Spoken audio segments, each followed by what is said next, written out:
بسم اللہ الرحمن الرحیم اعوذ باللہ من الشیطان الرجیم بسم اللہ الرحمن الرحیم الحمد للہ رب العالمین والصلاة والسلام علی اشرف الانبیاء والمرسلین وعلی اہل بیتہ الطیبین الطاہرین۔ عزیز طلبہ، السلام علیکم ورحمۃ اللہ وبرکاتہ۔ امید ہے آپ سب خیریت سے ہوں گے۔ اصول الکافی کے دروس کا سلسلہ جاری ہے۔ سبق 198 میں کتاب العقل والجہل کا حصہ 163 ذکر ہونے والا ہے۔ سب سے پہلے خلاصہ جات کو دیکھ لیتے ہیں۔ گزشتہ درس میں زمانہ شناسی کا مفہوم اور اس کے 4 عناصر بیان ہوئے۔ معاشرہ کی اخلاقی اور فکری شناخت پر گفتگو ہوئی ہے۔ اس درس میں معرفت کے لازمی نتائج بیان ہونے والے ہیں۔ جہالت و نفاق کا تقابل کیا جائے گا اور متعلقہ شواہد و قرائن بھی ذکر کیے جائیں گے۔ یہ وہ حدیث ہے جس کے متعلق گفتگو جاری ہے۔ امام صادق علیہ السلام نے مفضل بن عمر کو عقل کے متعلق نہایت اہم اور انسانی تربیتی اصول بیان کیے ہیں۔ یہاں پر حدیث کی بعض لغات کا معنی بھی دیکھ لیتے ہیں۔ مجلبۃ، جذب کرنے کا سبب اور وسیلہ۔ جناب ملا صدرہ شیرازی حدیث کے اس جملے واللہ ولی من عرفہ کے بارے میں نہایت اہم مطالب بیان فرماتے ہیں۔ فرمایا امام کا یہ فرمان کہ اللہ اس شخص کا ولی ہے جو اسے پہچان لے۔ اس کی وجہ یہ ہے کہ کسی چیز کی حقیقی معرفت لازماً اس کے حضور، اس سے تعلق اور اس کے قریب ہونے کا سبب بنتی ہے۔ جیسا کہ حدیث میں ہے انا جلیس من ذکرنی، میں اس کا ہم نشین ہوں جو میرا ذکر کرتا ہے۔ یہ قرب مکانی جسمانی فاصلے کا نہیں بلکہ مرتبے، مقام اور منزلت کا قرب ہے، کیونکہ اللہ اور مومن عارف کے درمیان ایک نہایت بلند اور شریف مناسبت پیدا ہو جاتی ہے، اور جو کسی کے ساتھ مناسبت رکھتا ہے وہ اس کے نزدیک ہوتا ہے، اور جو کسی عظیم و شریف ہستی کے قریب ہو وہ بھی شرف حاصل کر لیتا ہے، اور شریف ذات اپنے کمالات کو پسند کرتی ہے، لہذا جو جتنا اس کے قریب اور اس کے مشابہ ہو وہ اتنا ہی اس کا محبوب ہوتا ہے، اور قرب و شرف میں اضافہ انسان کی معرفت کی شدت اور علم کی قوت کے مطابق ہوتا ہے۔ اس لیے اللہ تعالی نے فرمایا اللہ ولی الذین آمنوا، اللہ ایمان والوں کا ولی ہے، سورہ بقرہ 257۔ پس معلوم ہوا کہ معرفت ولایت الہی کی منشا ہے اور اس کے قرب کا سرچشمہ ہے، جبکہ اس کے مقابلے میں جہل اور ولایت طاغوت کا ربط موجود ہے۔ فرمایا اسی پر قیاس کرو کہ جہالت اللہ کی دشمنی اور اس کی رحمت سے دوری کا سبب ہے، جیسا کہ اللہ تعالی نے فرمایا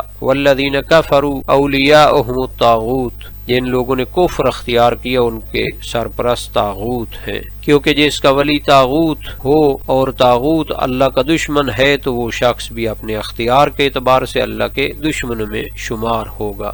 نیز فرمایا جان لو کہ جو شخص معرفت کا جھوٹا دعویٰ کرے، تصنع سے عارف بنے، لوگوں کو دکھانے کے لیے عرفان کا اظہار کرے، وہ اپنی حقیقت کے اعتبار سے محض جاہل انسان سے بھی زیادہ خبیث اور حق سے زیادہ دور ہے، کیونکہ نفاق کفر سے بھی زیادہ برا ہے۔ یہاں پر جناب ملا صدرہ شیرازی نے معرفت کا لازمی نتیجہ قرب الہی بیان کیا، یعنی حقیقی معرفت انسان کو اپنے معلوم کی طرف کھینچتی ہے۔ ایک فلسفیانہ اصول بھی ہے، انسان جس چیز کو جتنا پہچانتا ہے اس قدر اس کی طرف مائل ہوتا ہے، لہٰذا اللہ کی حقیقی معرفت اللہ کے قرب کا سبب بنتی ہے۔ یہ قرب جسمانی نہیں بلکہ وجودی، روحانی اور اخلاقی ہے۔ حدیث قدسی سے استدلال کیا انا جلیس من ذکرنی، یہاں ہم نشینے سے مراد کرسی، مکان، فاصلہ نہیں بلکہ عنایت، توجہ، قرب، فیض اور تجلی ہے، یعنی ذکر انسان کو اللہ کے لطف کے دائرے میں داخل کر دیتا ہے۔ قرب الہی مکانی نہیں،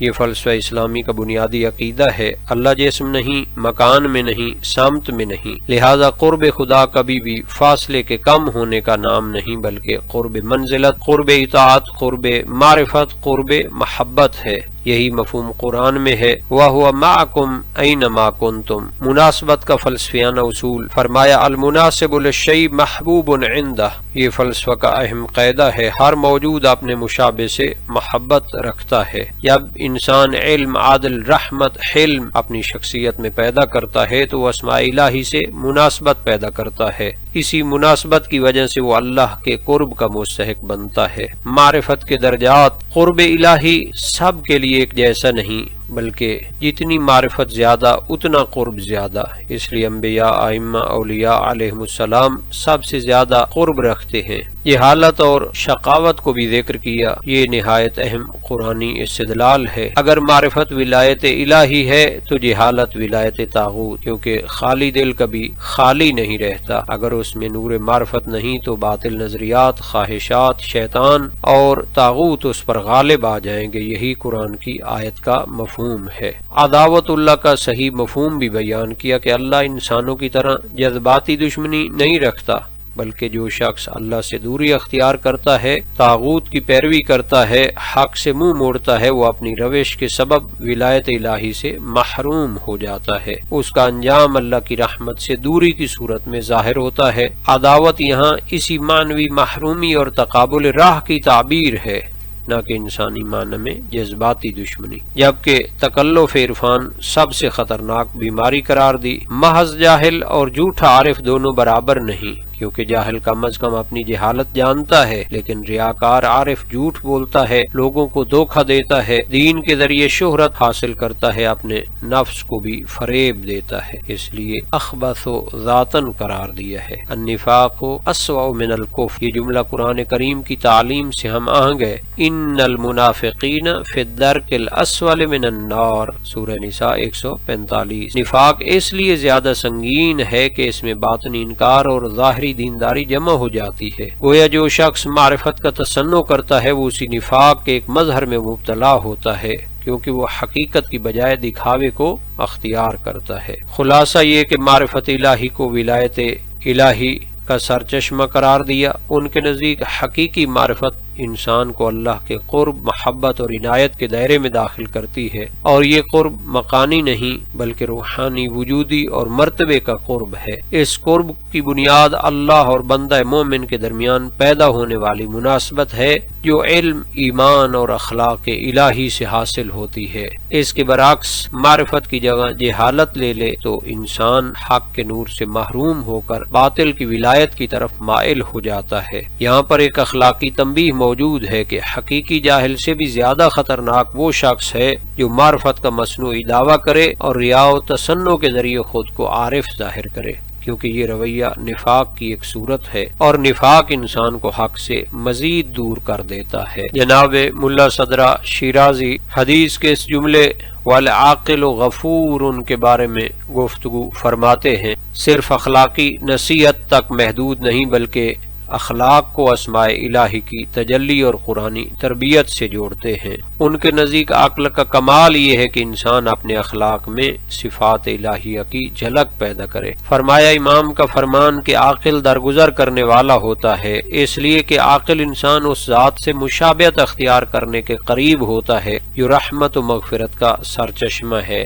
یعنی ذات باری تعالی، جبکہ جاہل خطور ہوتا ہے، دھوکے باز اور عہد شکن ہوتا ہے، کیونکہ وہ مکر، فریب اور دھوکے کے سرچشمے سے مشابہت رکھتا ہے۔ امام کا یہ فرمان، اگر عزت چاہتے ہو تو نرم خو بنو، یعنی اگر تم چاہتے ہو کہ مخلوق کے نزدیک بھی عزت و احترام پاؤ بلکہ خالق کے نزدیک بھی مکرم بنو، تو لوگوں کے ساتھ تواضع اختیار کرو، گفتگو میں نرمی سے پیش آؤ اور سلام کو عام کرو۔ حضرت موسیٰ اور ہارون کی مثال دی، کیونکہ اللہ تعالی نے اپنے دو جلیل القدر رسولوں موسیٰ اور ہارون علیہ السلام کو بھی اس بات کی وصیت فرمائی جب انہیں فرعون اور اس کے درباریوں کی طرف بھیجا۔ فرمایا فَقُولَا لَهُ قَوْلًا لَيِّنًا لَعَلَّهُ يَتَذَكَّرُ أَوْ يَخْشَىٰ، اس سے نرمی کے ساتھ بات کرنا، شاید وہ نصیحت قبول کرے یا اللہ سے ڈر جائے۔ طٰہٰ 44۔ اسی طرح اللہ تعالی نے اپنے محبوب رسول حضرت محمد مصطفیٰ صلی اللہ علیہ وآلہ وسلم کو بھی اسی اخلاق کی تعلیم دی۔ وَإِن جَنَحُوا لِلسَّلْمِ فَاجْنَحْ لَهَا وَتَوَكَّلْ عَلَى اللَّهِ، اگر وہ صلح کی طرف مائل ہوں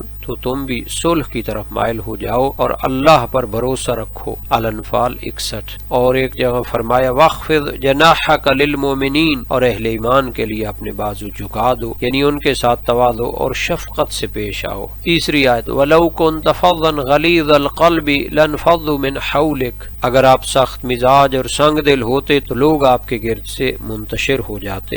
بس انہیں معاف کیجیے، ان کے لیے استغفار کیجیے اور معاملات میں ان سے مشورہ کیجیے، پھر جب فیصلہ کر لیں تو اللہ پر توکل کریں۔ اسی طرح جناب ملا صدرہ شیرازی نے امام کے اس فرمان وَإِنْ شِئْتَ أَنْ تُهَانَ فَخْشًا کے بارے میں بھی علمی گفتگو فرمائی ہے۔ فرمایا امام کا یہ فرمان کہ اگر ذلیل ہونا چاہتے ہو تو سخت مزاج بن جاؤ۔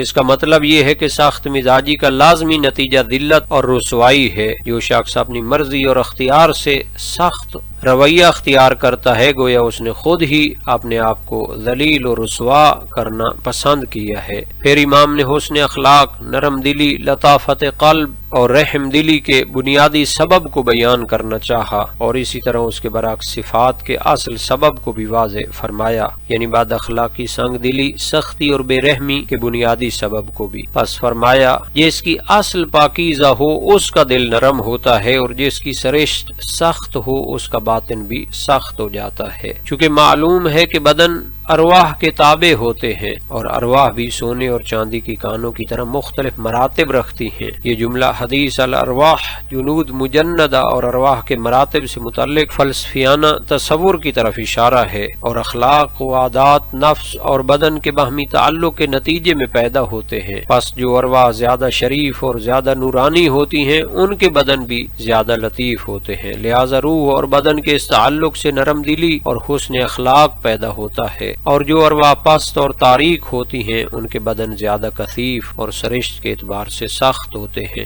پس اس تعلق کے نتیجے میں دل کی تنگی اور قلب کی سختی پیدا ہوتی ہے۔ دل کی بجائے کبد کیوں؟ امام نے یہاں دل کی بجائے کبد کا لفظ استعمال کیا تاکہ یہ اشارہ ہو کہ ایسا شخص حقیقی دل کا مستحق نہیں، اس لیے کہ قلب کا لفظ عموماً معرفت اور ادراک کے مرکز کے لیے استعمال ہوتا ہے، چنانچہ کہا جاتا ہے یہ لوگ اہل دل ہیں۔ اسی طرح اللہ تعالیٰ کا فرمان یہ نصیحت اس کے لیے ہے جس کے پاس دل ہو، یعنی ایسا دل جو حقیقت کو قبول کرنے کی صلاحیت رکھتا ہو۔ سخت مزاجی اور ذلت کا تعلق بیان کیا۔ سختی کا انجام صرف یہ نہیں کہ لوگ ناراض ہو جائیں بلکہ اس سے انسان اپنی سماجی عزت بھی کھو دیتا ہے۔ جہاں تک امام کے اس فرمان کا تعلق ہے من فرط تورط، جس نے کوتاہی کی وہ ہلاکت میں جا پڑا، یعنی جو شخص خیر، کمال اور نجات کے حصول میں سستی اور کوتاہی کرتا ہے وہ شر، گمراہی اور ہلاکت کے گڑھے میں جا گرتا ہے۔ اور امام کا یہ فرمان جو علم نہ رکھے وہ سمجھ نہیں سکتا، یہاں تک کہ فرمایا وہ زیادہ قابل ملامت ہوتا ہے۔ یہ در حقیقت ایسے مسلسل منطقی قیاسات کی مانند ہے جس میں درمیانی نتائج اور صغرا مقدمات حذف کر دیے گئے، کیونکہ کلام میں صرف بڑے مقدمات کبرا ذکر کر دیے گئے ہیں اور ان سے صغرا اور درمیانی نتائج خود بخود سمجھے جاتے ہیں۔ پس ان تمام قیاسات کا مجموعی نتیجہ یہ بنتا ہے، یعنی پہلے مقدمے کے موضوع اور آخری مقدمے کے محمول کو جمع کرنے سے جو آخری نتیجہ حاصل ہوتا ہے وہ یہ ہے کہ جو شخص علم سے محروم رہا وہی سب سے زیادہ قابل ملامت ہے، یعنی جو اہل علم و معرفت میں سے نہ ہو وہ ملامت، عیب اور سرزنش کا مستحق ہوتا ہے، لہذا وہی شخص سب سے زیادہ حسرت و ندامت کا سزاوار ہوتا ہے۔ گویا تفرید صرف معمولی سستی نہیں بلکہ خیر حاصل کرنے سے کوتاہی، علم حاصل کرنے میں غفلت، تزکیہ نفس میں سستی، نجات کے اسباب کو ترک کرنا، اس کا لازمی نتیجہ تورط، یعنی انسان خود اپنے آپ کو ایسی مصیبت میں ڈال دیتا ہے جس سے نکلنا مشکل ہو جاتا ہے۔ یہ قرآن کے اس اصول سے ہم آہنگ ہے وَلَا تُلْقُوا بِأَيْدِيكُمْ إِلَى التَّهْلُكَةِ۔ آج کے سبق کا خلاصہ دیکھ لیتے ہیں۔ معرفت کے لازمی نتائج بیان کیے گئے، جہالت و نفاق کا تقابل بیان کیا گیا، متعلقہ شواہد و قرائن ذکر ہوئے، اور جناب ملا صدرہ شیرازی کا نظریہ بھی ذکر ہوا ہے۔ اس درس کے متعلق تمرینی سوالات کو دیکھ لیتے ہیں اور اللہ تعالی سے دعا کرتے ہیں کہ ہمیں قرآن و سنت کو سمجھنے اور ان پر عمل کرنے کی توفیق عطا فرمائے۔